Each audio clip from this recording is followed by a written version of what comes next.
Many people, when listening, are simply waiting for the other person to keep quiet long enough for them to be able to put in their piece. And so when they're listening, they're actually processing and thinking about what they're going to say.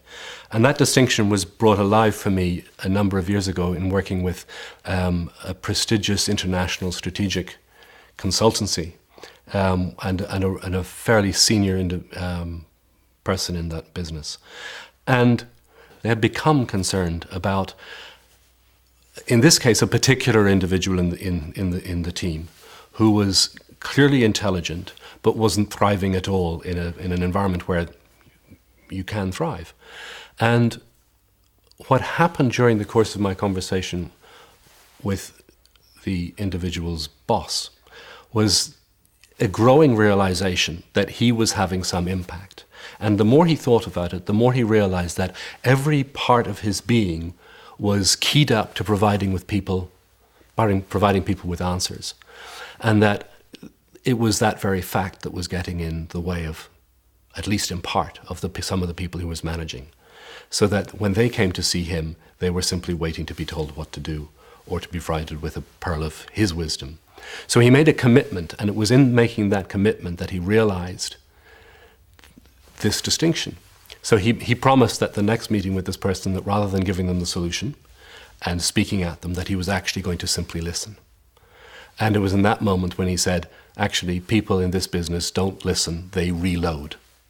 And kind of left then with a good intention to go and speak with his people differently. The lesson that came out of it for him was the degree to which people, first of all, had built such an expectation around him and that he would provide the answers, or at least speak even if he didn't have the answers, that they simply had stopped thinking in his presence. So he was more than surprised, was indeed shocked, when he overcame that barrier and expectation in his people and that they started speaking when he was present. And what he released in his immediate team was everything from creativity to more engagement to more enjoyment in the workplace.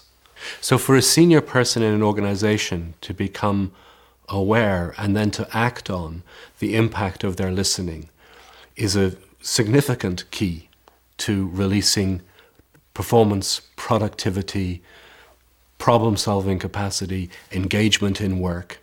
And there are two aspects to it that are clearly interrelated. The first is that you will probably bump up against people's expectations that you are going to talk at them.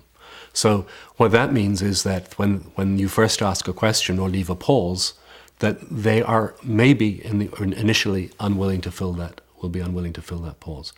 So the job is to hang out long enough and to keep quiet until the vacuum is so intense that they start speaking. But changing those expectations will take time, and you need to be aware of that. And the second is the act of listening itself.